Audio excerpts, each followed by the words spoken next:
person. So welcome to our colloquium this week.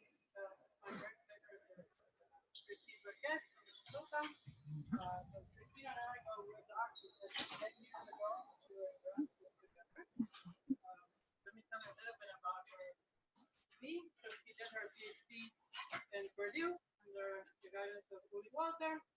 Graduated in 2010, and she spent some time in Stockholm University, Mikael Glöckner Institute, and Duke MSRI. And 3 years later, she started her tenure track position in Minnesota.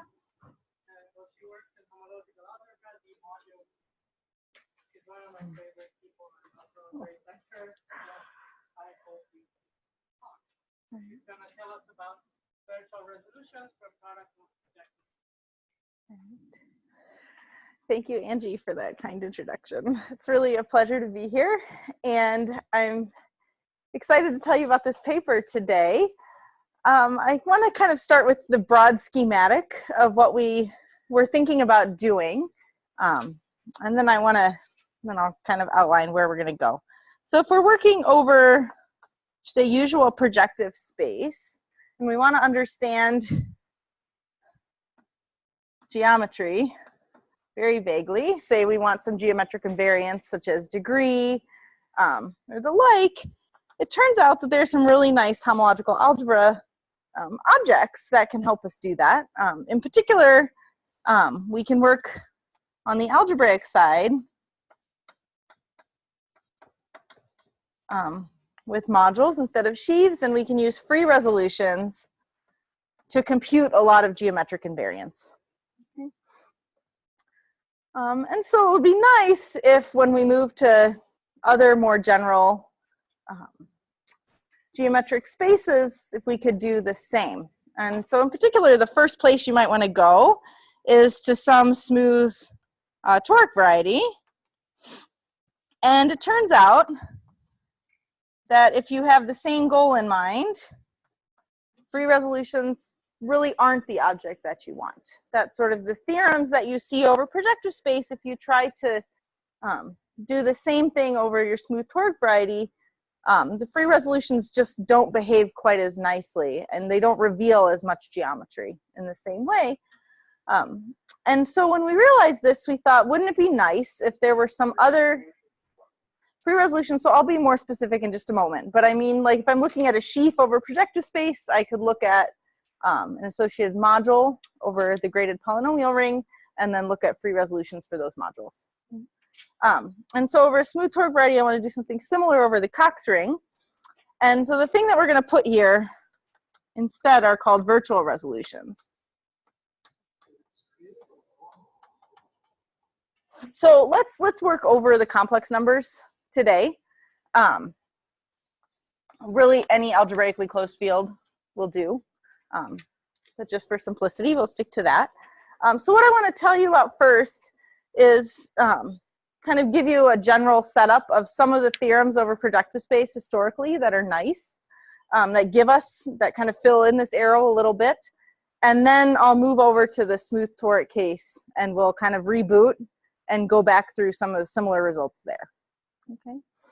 So let's just start here and work with some setup. All right. So let's start with the torus action we use to get a projective space. So what do? We take our torus and we act on a vector by scaling each component.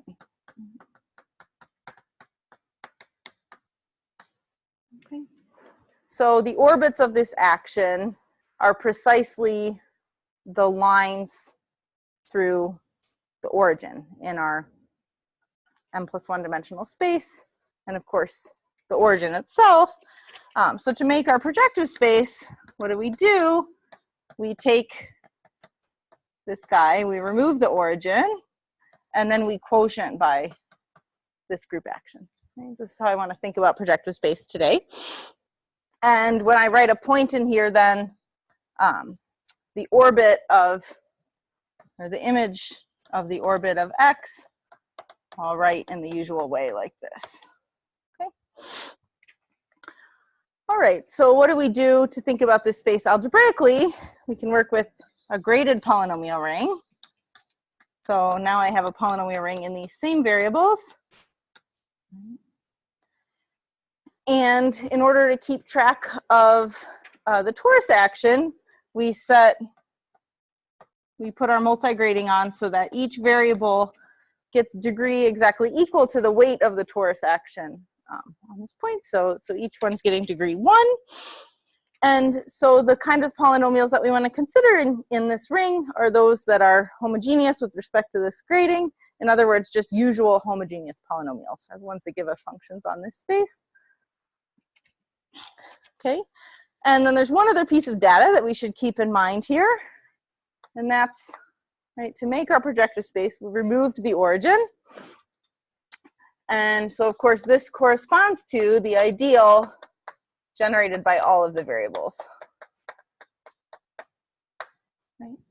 This is typically or often called the irrelevant ideal, right? Because geometrically for projective space, we threw it away, it's irrelevant, right? All right. So, quick example. We'll use this example for a little while. So let's look at the following set of points inside of P2. These are just going to be the 3 points that correspond to zeroing out 2 of the coordinates.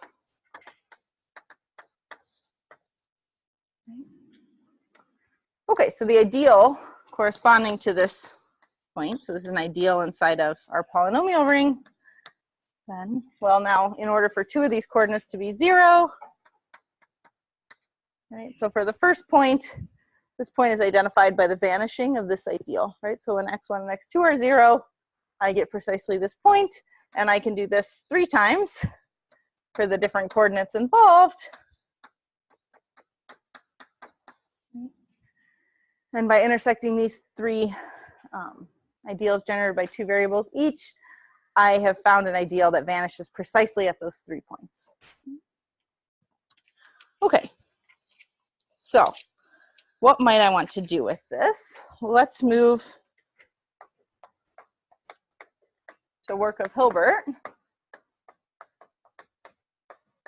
Okay. So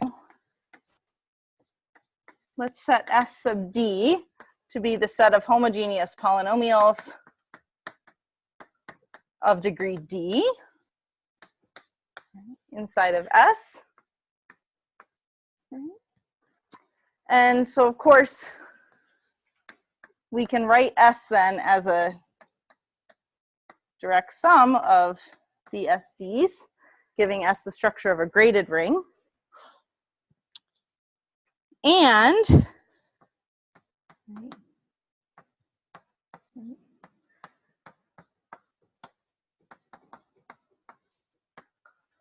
we can actually pretty easily compute the dimension of as a C vector space of each of these graded pieces. So maybe a quick reminder, it's a fun combinatorial game to do this, right? Why is this the right thing?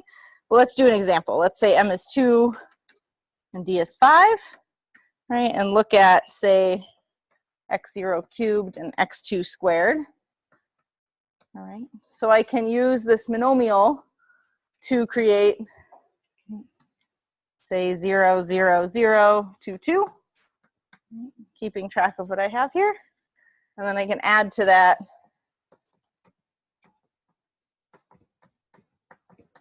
just the sequence, right? Add 1, 2, 3, 4, 5. So now what do I have? Right, this gives me 1, 2, 3, 6, 7. And this is then a subset in general of 1 up to m plus d. What's that? So I just took here. Okay, so I have 3 x0s. So I'll write down 3 zeros, and I have 2 x2s. So then I'll just add these. And just by adding this, then it makes it possible to create this subset, right? So now what do I have? I have a subset of size, in this case, d, of m plus d things. So that's m plus d choose d, which is the same as m plus d choose m. So a quick way to count the number of monomials of a given degree.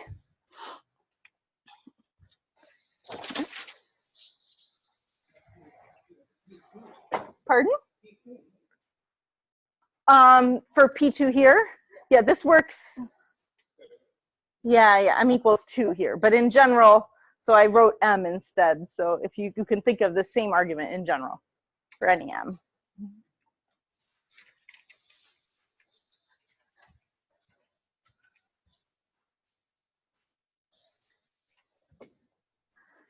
Okay, so now if I handed you any homogeneous ideal and then asked you to compute the dimension of the degree d piece of the quotient, it might be more difficult, right? Because then you have to keep account of which monomials, for instance, survived, or what other relations there are between monomials.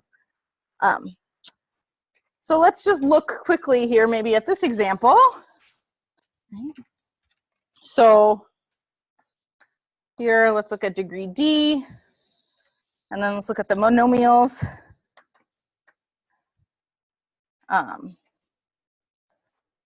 And then here, the dimension over C of S mod I X in degree D. Okay, so in degree 0, of course, we just have the monomial x to the 0. So we have a one-dimensional space. I'll just go down to 3 here. Okay, so here I have my 3 variables. Here we get 3 dimensions.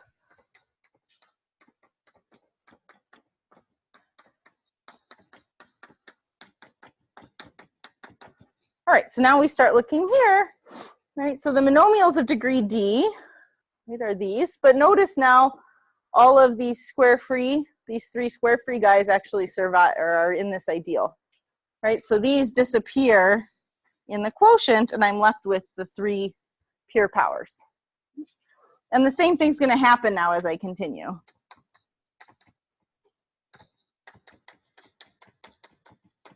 Right, and these will all not survive the quotient. So I'm going to start getting 3 forever and ever. Okay. All right, so this isn't an accident. What Hilbert showed in 1890 was the following. So if we just start with any finitely generated graded S module, in particular something of the form S mod homogeneous ideal, then what we call the Hilbert function, the dimension of these graded pieces, right, is a polynomial in D. Let's call it PM of D, right, for D large enough. Okay. So in particular, in this example, our polynomial is the constant polynomial 3, because I chose points and they're small, right? But maybe we could do something more interesting that'll show you there's even more geometry in this polynomial.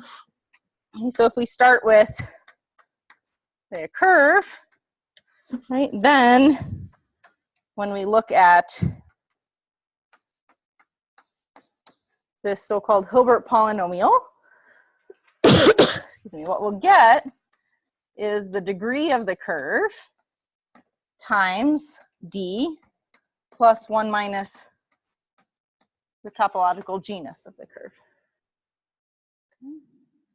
So this is now a polynomial in D where these are now constants. Okay, so this Hilbert polynomial is actually contains all of the information to topologically classify our curve. So we've now gone into some algebra and found some really rich geometry in this invariant, right? That's fairly simple. Okay. All right, so in general, right, in general, you'll see the degree of any variety showing up in this leading coefficient as well. As a first reason you might be interested in these polynomials. Right, and so you might ask, all right, so how did Hilbert actually prove that this polynomial existed? Right, and the way he did that was via homological algebra. So that's where the free resolutions will show up.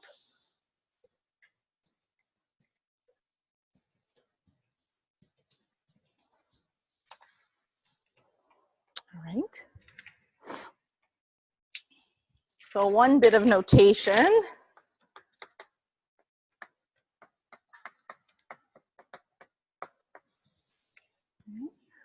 So we want to be able to keep track of graded modules.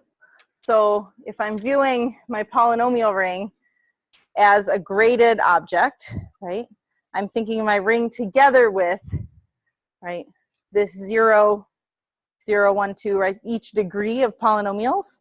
So here 1 is living in degree 0, right? So what I want to do is be able to move that 1 to different degrees, and that's what this shift operator does.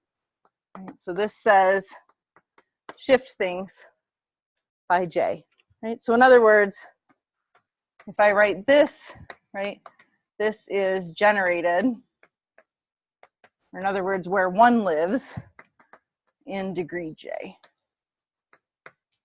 Okay, all right. So a graded, everything's graded. A graded free resolution then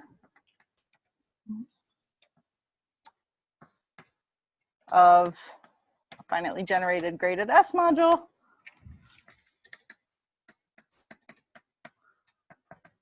so this is going to be an acyclic complex.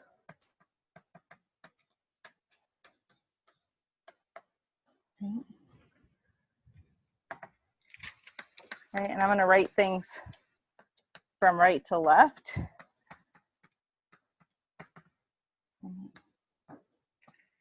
Okay, so I have a complex such that two things happen. Okay.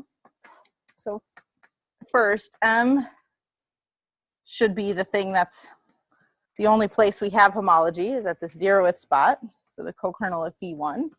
In other words, this, and 2, we want every fi to be free. So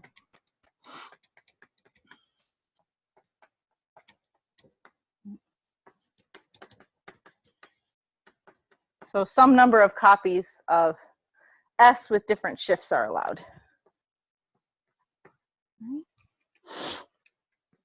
Okay, so just to remind you, so acyclic just means I have image equals kernel, right? I have no homology starting at this position, right? And so then I'm saying the only homology I have is at this position, and we get M. So why is this a great object? Well, now I've translated questions about M into questions about this complex, right? Why is that easier? Well, now these are just copies of S, and S is much easier to work with, right? For instance, computing those Hilbert functions was much easier for S. Okay, so let's look at our example and do free resolution there.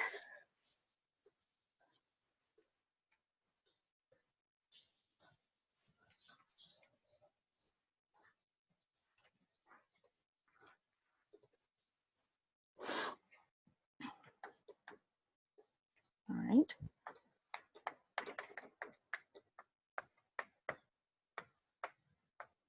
Okay.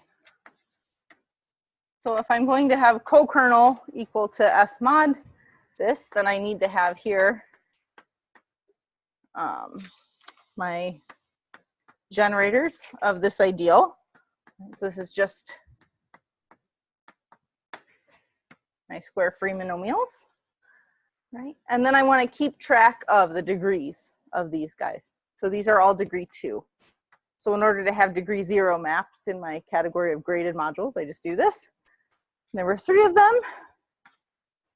And now for kernel equals image, I have what? I have x2. So if I do x2 times this minus x1 times this, I get 0. And then it turns out that my entire kernel here is generated by these 2. And so now I have all linear entries. So I only need to shift by 1 more in my twist. And there's just 1. And this map is injective, so I'm done. So very quick free resolution. All right, but from this, I can now compute the Hilbert function for this guy very quickly, or the Hilbert polynomial. Okay, so if I'm interested in this guy, right, Well, when I restrict, because this is a map of graded objects, if I restrict to a certain degree, I just have a complex of vector spaces. And of course, the dimension, what's that? Oh, yes, thank you. Yes. So if I restrict to just having a complex of vector spaces, then I know that across an exact complex, the alternating sums of the dimensions is going to be 0. And so I can use that then to compute here. Right? So I'll have, right,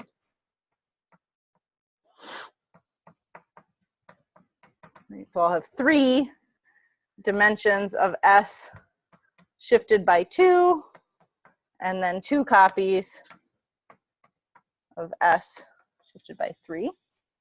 Right? And then I can go back and use this M plus G choose M that we just had.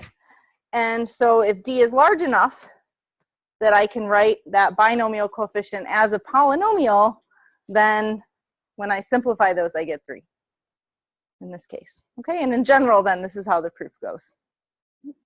So you will become a polynomial as soon as you're high enough up in D that anything showing up here has that binomial coefficient becoming a polynomial, right? Okay, so this is great as long as you know that you only had finitely many free modules here, right? If you didn't have finitely many, then you're still out of luck, and you wouldn't be able to show that the thing you get out here is actually a polynomial. Okay, so that is what Hilbert did. I'll leave that.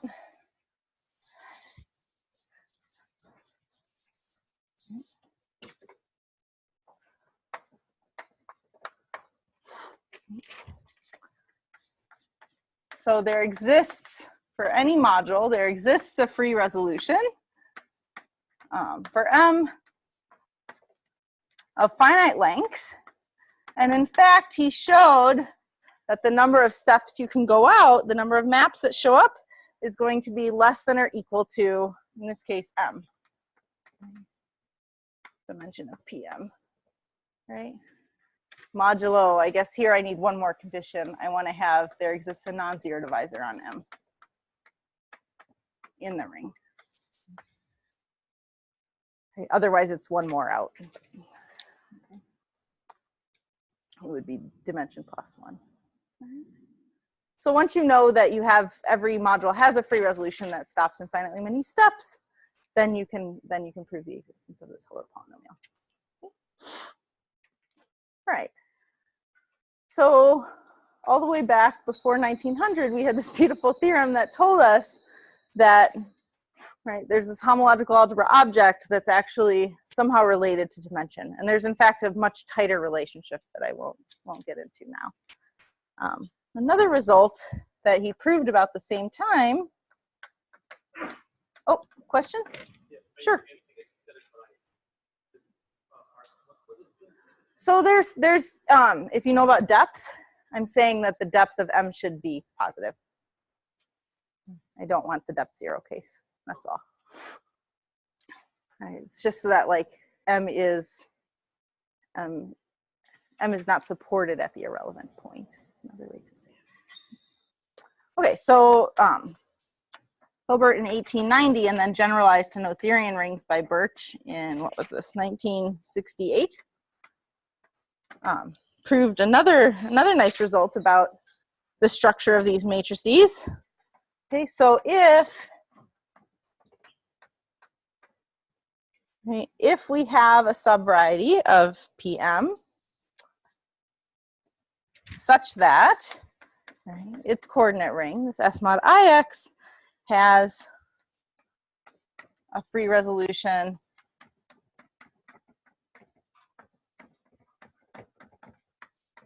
of this form,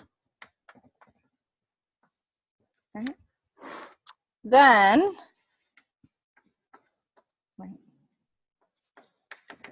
this ideal is actually generated by the maximal minors of phi, right? So the maximal determinants, subdeterminants, you could cut out a phi. Right? So that you can view X then as a determinantal variety.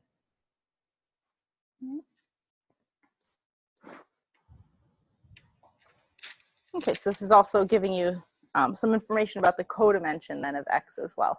Right, in particular, it has to be a codimension 2 variety. Okay. All right, so these are the first 2 classical theorems that I want to share with you.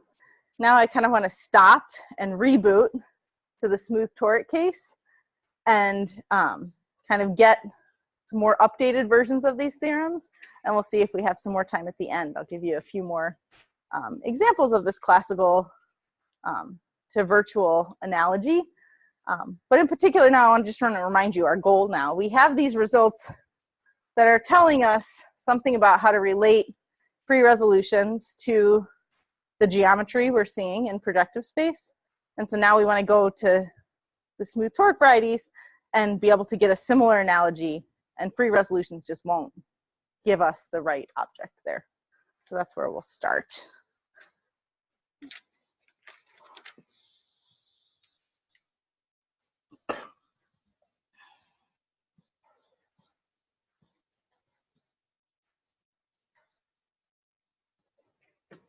Okay.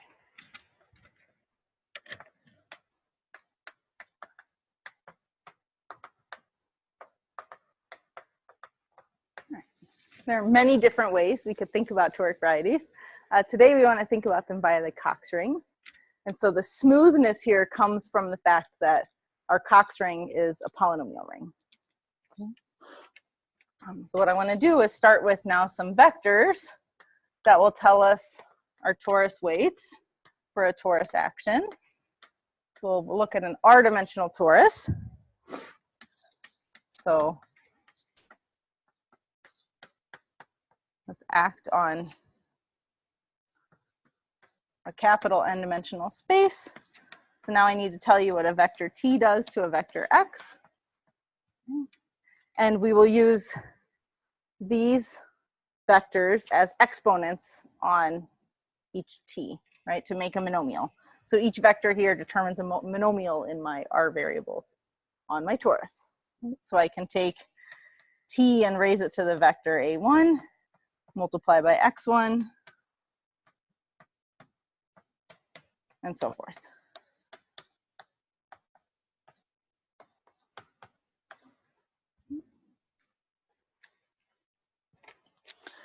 Okay, and so then similarly, we can work in our polynomial ring in capital N many variables. Right? But now I want to give this ring a grading that keeps track of the torus action. Right? So now I'll have a multi-grading where xi is given degree ai. So this is a vector in z to the r. And so to make my variety, or to make my toric variety, I want to again remove something from my n-dimensional affine space before I quotient by the torus action. So this will be again called B, some irrelevant ideal. Right, so this will always be a monomial ideal.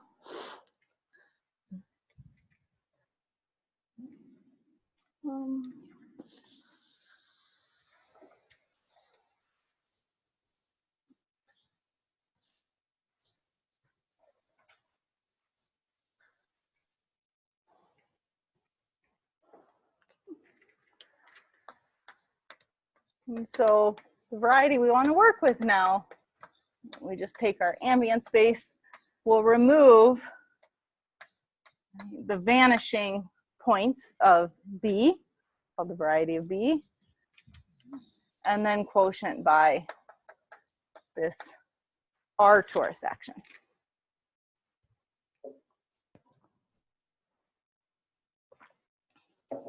Okay. Let's do, again, a simple example. All right, let's let X be P1 cross P2. Right, so then B is very simple to describe. So here I'll use coordinates x0, x1, and y0, y1, y2. Okay. slight departure from this, but I think it's easier to keep track of. Right. So here I have now a 2 torus acting on C5, which I should think of it as a C2 cross C3. All right, where now the first component of the torus is acting by scaling here, and the second on scaling by this. Right? So that means that when I'm looking in my polynomial ring now,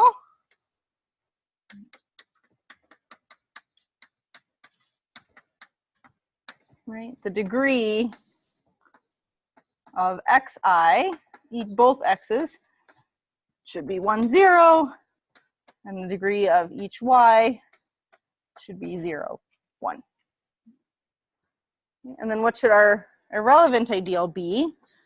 Well, now I want to make sure I remove the origin in here across everything else. So that's this guy. And then I need to remove the origin in here.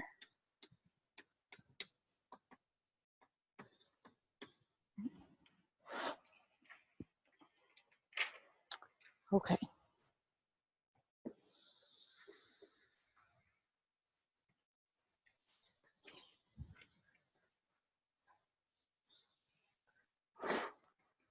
All right, so the first thing that I want to point out is my claim that free resolutions are not as helpful here as we would like. Okay, so I want to look now at a curve inside of P1 cross P2. And I'll call this Y curve. And I've chosen a specific curve, though it wouldn't have mattered so much which curve I'd chosen. This is a special curve of a curve of by degree 2, 8. Inside of P1 cross P2, right? And this particular curve happens to have an ideal generated by all of these forms. 1, 2, 3, 4, 5, 6, 7, 9. All of these ideals. This is a huge ideal. And as you start trying to make an exact complex, this is what you get. Okay, so, right, the dimension of P1 cross P2 is 3. Right, so if we start counting maps, we have 1, 2, 3, 4. Okay, so as far as Hilbert's syzygy theorem goes, in its stated form, this complex is already too long to fall below the dimension of the ambient space. Right? So this is maybe our first test that we're not seeing all of the geometry of this curve in the free resolution.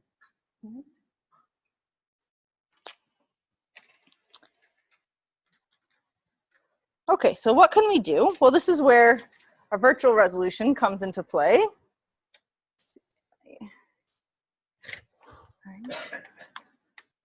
So what we want to do is just relax our exactness assumption enough that geometrically we remain exact, but as far as the irrelevant piece of the ambient space is considered, we could have homology, and geometrically that wouldn't impact anything, right? So one way to state this is the following, right? So a virtual resolution for finitely generated graded S module M, right, is a free complex. So some modules F together with differentials, such that if I look at kernel mod image, right, I could look at what elements of my ring, right, annihilate this, right, send this to 0, and this should always contain some power of this irrelevant ideal. Okay. So another way to say this sheaf theoretically is that if we take this complex and we sheafify, this is, right, a sheaf theoretic resolution of the sheaf corresponding to M. Okay, and in particular, it's not just any old resolution, but now it's a resolution given to us as a direct sum of line bundles. So it's like the nicest possible vector bundle resolution of a sheaf you could hope for. Okay, so now if we come over to this guy, it turns out there's a very nice virtual resolution sitting here that's much smaller than this free resolution. And we get that by taking these. So if I just choose the subcomplex inside of this orange box, this is actually a virtual resolution.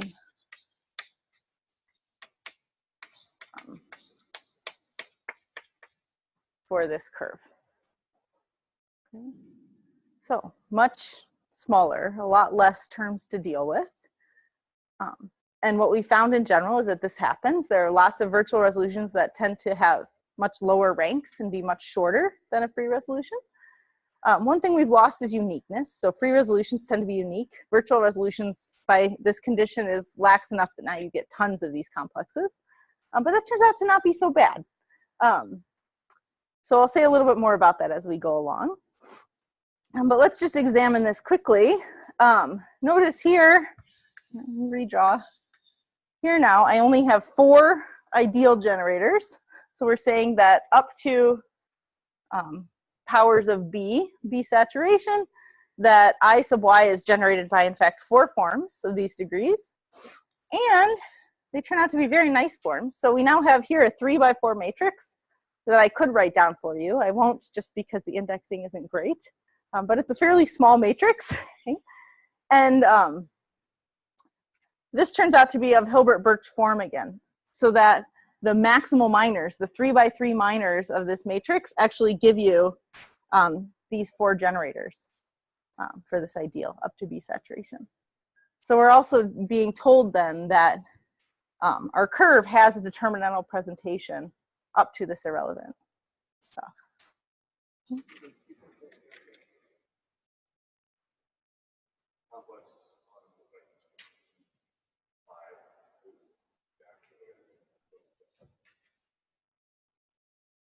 Yeah. Yeah. Okay.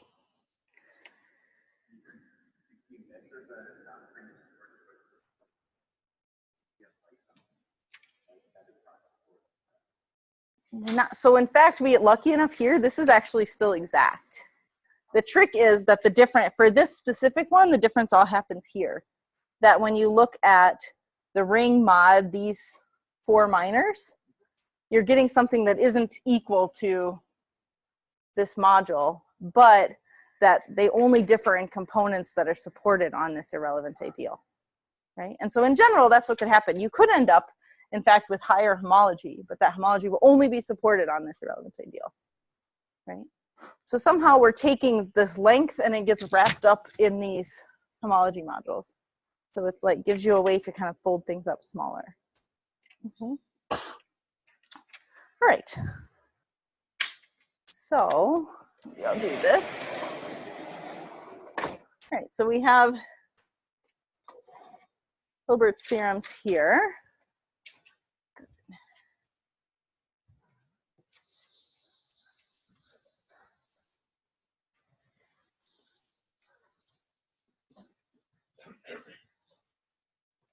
Here's a couple.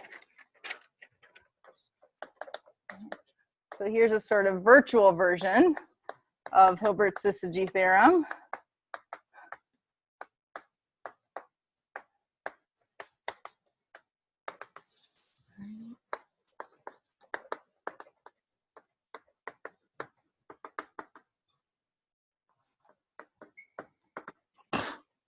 All right, so let's work on a product of projective spaces, which I can keep track of. This R, let M be a finitely generated graded S module. And again, I don't want it to be supported on the irrelevant ideal. So again, this is, we'll remove any components supported on the irrelevant ideal. Right? Then we can say that M has a virtual resolution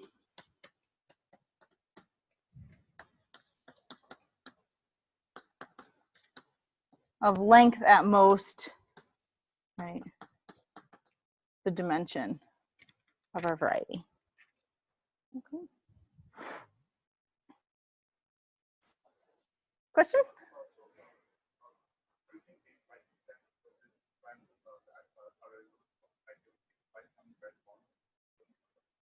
So the difference here is that we're doing resolutions via direct sums of line bundles, right? So you could do this via vector bundles. The problem with vector bundles is that we don't really know how to write them down, right? And so for the sake of computations or actually getting honest geometric variance out of these quickly, we wanted to stay away from vector bundles, and we wanted honest direct sums of line bundles. Yeah. Okay, so we have this. And so to do this proof, we used a generalization of Bailenson resolution of the diagonal for a single projective space, which is why we needed to stick to products of projective spaces. So the vanishing of cohomology on projective space is well understood and happens quite frequently. And so that's what allowed us to push through a spectral sequence and get the vanishing we needed to be able to prove a theorem like this. So we actually suspect that it holds for any smooth torque variety. And examples, we haven't found an example yet that failed. We've always been able to cook something up. But our proof technique doesn't work. So we're still looking for something that will work more generally for any smooth torque variety. But this is what we have for that theorem. And then for Hilbert-Berkesch,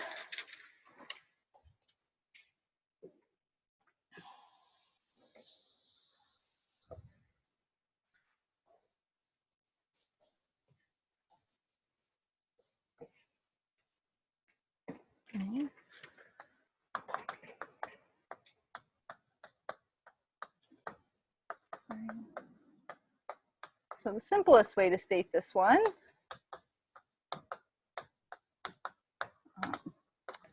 is as follows. So let's work over some smooth toric surface and look at points. We can do this for general points.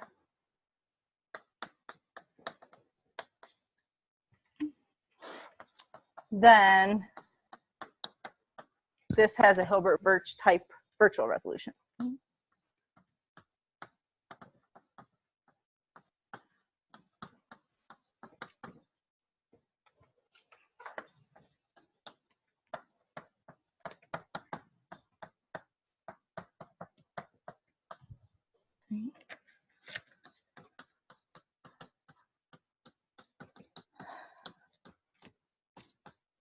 All right, so you can see the curve we had over there is an instance of a curve in a three-dimensional space, so something of codimension 2 also having a resolution of Hilbert-Berkesch type.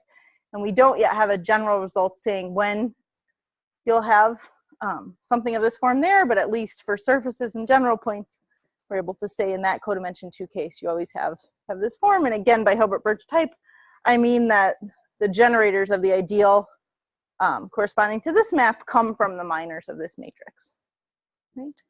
So we're saying that general points always have a virtual determinantal representation.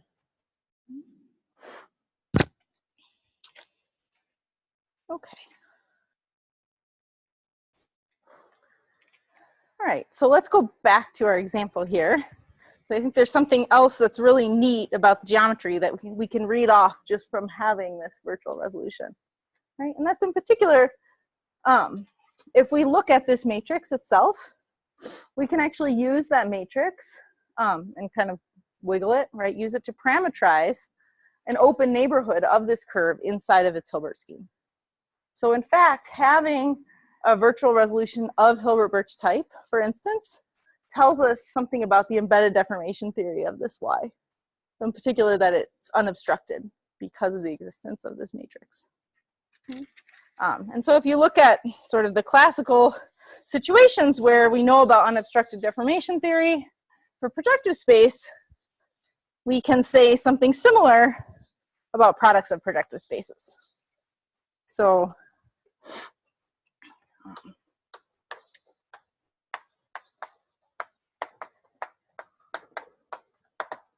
So again, let's work over our product of projective spaces. And we'll have a subvariety here. And we need one assumption. It isn't so bad. So we want to say if our ideal, right, the saturated ideal is generated in degrees d1 through, I use ds, right? Then we want, when we look at the coordinate ring in those degrees, that the natural map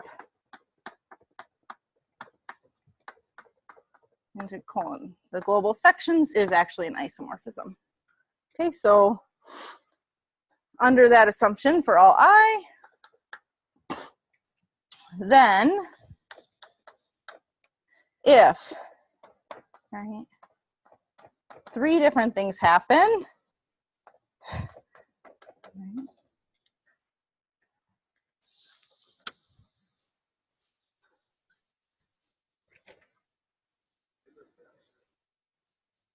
pardon? In degrees generated.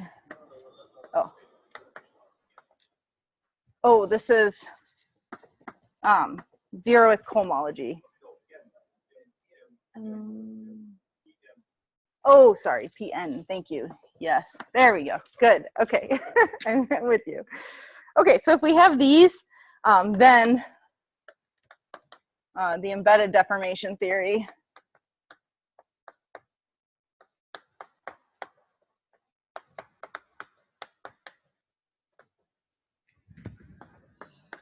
of Y is unobstructed. So what are these three things? Well, one of them is this case.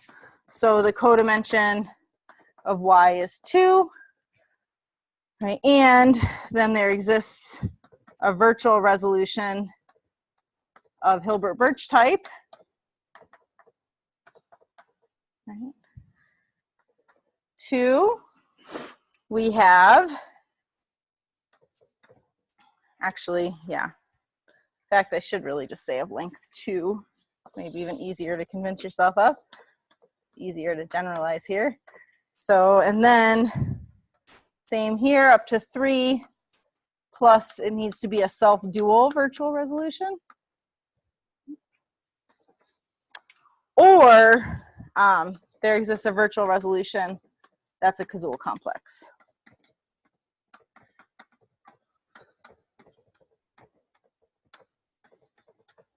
So you could call this the virtual complete intersection case, right? Okay. Then we get this unobstructed deformation theory in any of these three cases. And these are really the three classical cases over projective space.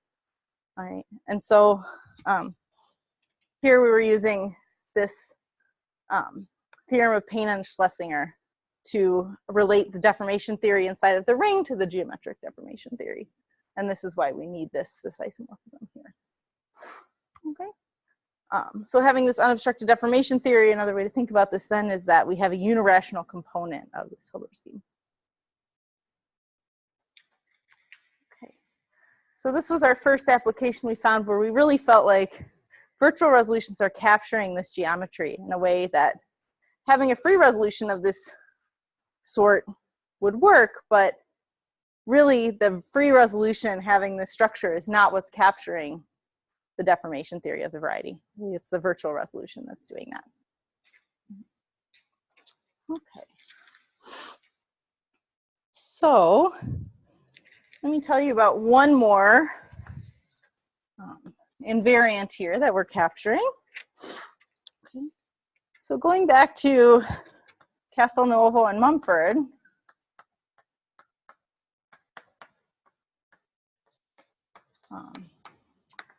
they looked at a notion of regularity for modules and their associated sheaves. And so working over PM now, I actually mean M here, so a single M. When I start with, again, some module or sheaf, They defined a notion of regularity, which gave us an integer such that when you are larger than that integer, that this tells you, right, for instance, when this guy has a linear free resolution. Right. This number, this regularity number, is coming to us defined via vanishing of cohomology. Okay, so this is telling us something geometric, and then you can read that number off of the existence of a linear free resolution in one, right? One in which every map is just linear forms. Okay.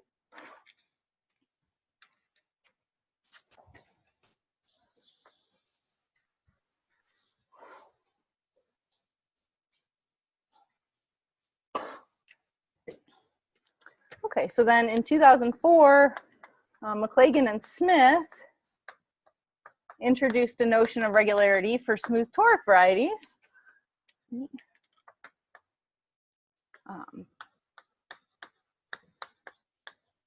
Then we could again look at the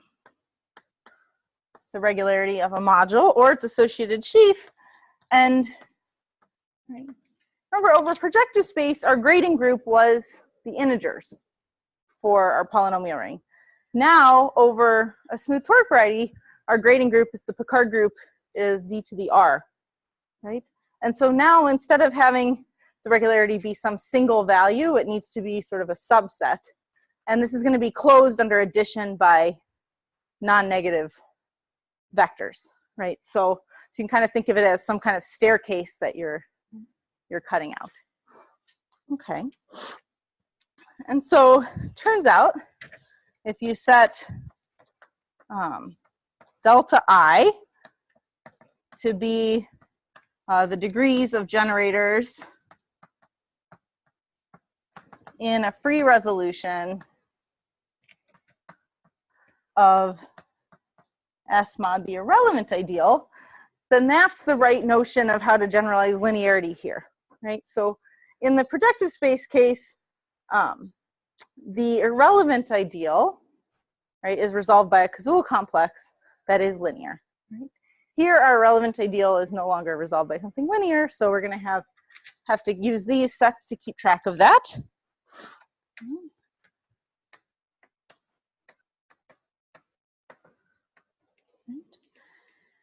And so here we can say in this setting, so now we're working over, again, products, right?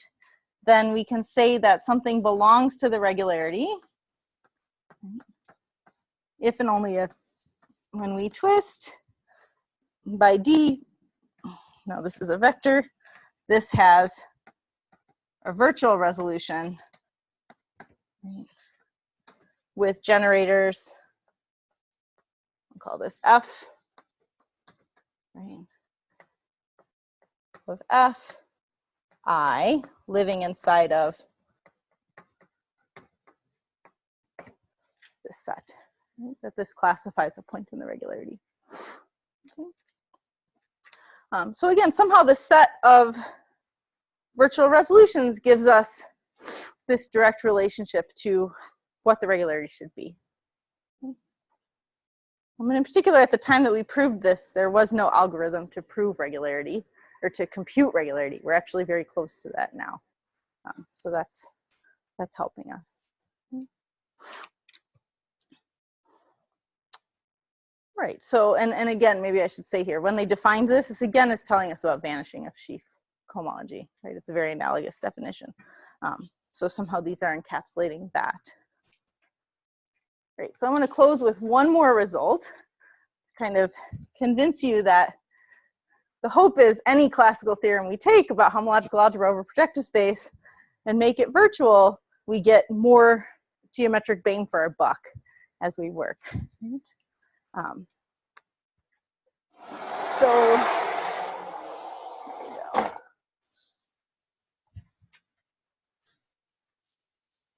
It's a very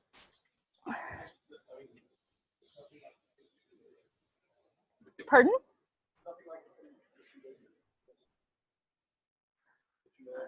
No, no, we don't have that at this point. We certainly believe it's true, but we just don't have a way to prove it.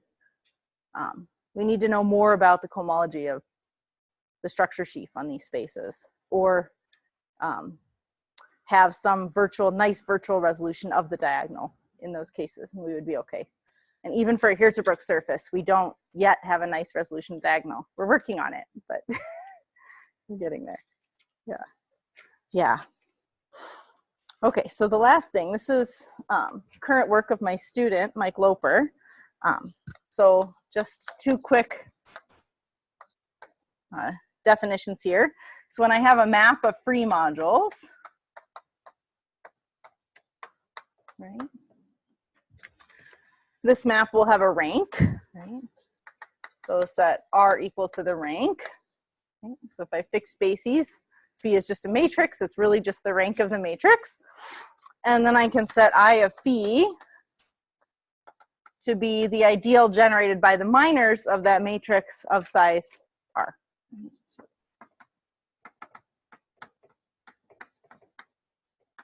Okay, I guess that's it. So a well-known paper from Buxbaum and Eisenbud, going back to 1973, is called What Makes a Complex Exact? So they were looking at complexes of free modules over a Noetherian ring and asking for some way without computing, right, actual homology to know whether or not a complex was exact. And so here's what they proved. So a complex of free modules and so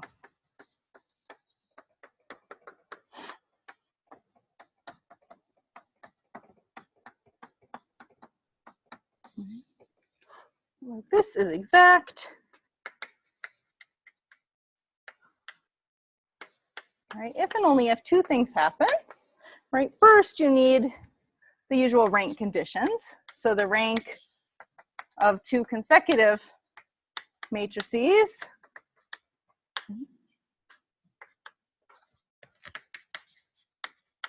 right, should equal the rank of the module in the middle. And then second, right, the depth condition on these matrices. Right. So again, depth is looking for sequences of non-zero divisors, okay, on successive quotients by those zero divisors. You can also measure it in terms of vanishing of X modules. And so this is a criterion that tells you about exactness of complexes without having to compute any kernels, images, homology. Okay. And so now if we're working over the Cox ring, we can add here my student Mike Loper at Minnesota, and he was able to say a complex is instead a virtual resolution, and only if this happens. And then instead of looking at this ideal itself, you need to look at it up to B saturation. Right? So when you have right, two ideals, right, this colon is just asking for things in the ring, right, such that when I multiply them with J, I land inside of I. And then is the union over all of these. So this is, again, something we can compute fairly easily, and it avoids actually having to compute homologies of complexes and take, and then decide if that homology is irrelevant, which is extremely expensive. We can instead go through and look at these ideals, and these tend to be much faster. So we're now starting to build up some tools and seeing that even these general theorems that tell us about free resolutions are something that we can use to compute virtual resolutions and be able to develop more of these analogs between the classical theorems more quickly. think I'll stop there. Thank you so much.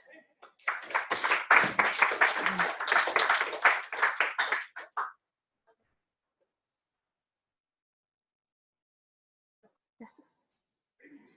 Sure.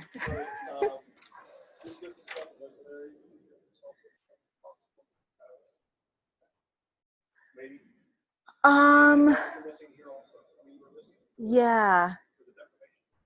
It wouldn't, yeah. It's a great question. I think we need more here. Where do we do, this is a very different proof technique. Somehow every result in this paper comes from a different angle. I think we would need more here. I think I don't think that would help us here. So what happens in the syzygy theorem part, right? We use this balance thing that gives us sort of these really big fat resolutions that have very high ranks in each of the degrees. And somehow in this result, we're not using that at all. So it's a very different animal. Yeah.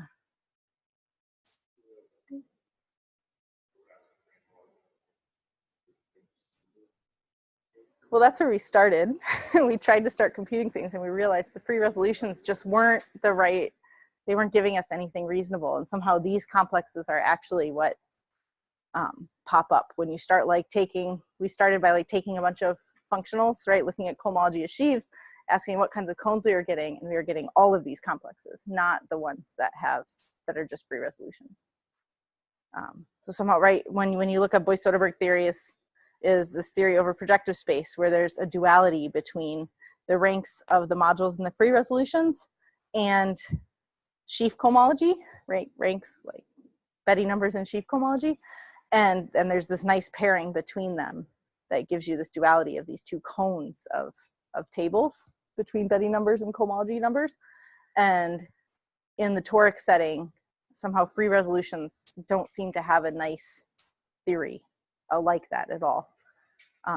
That somehow if you're going to use sheaf cohomology to measure these free complexes, that virtual resolutions are what's going to come out.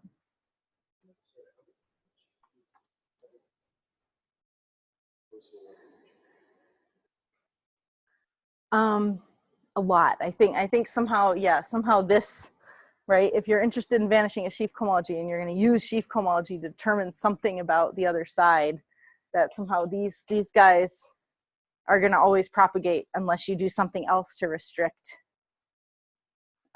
So yeah, so in some sense, this is the reason that free resolutions are wrong for Boyce-Soderberg theory in the smooth toric case. Yeah.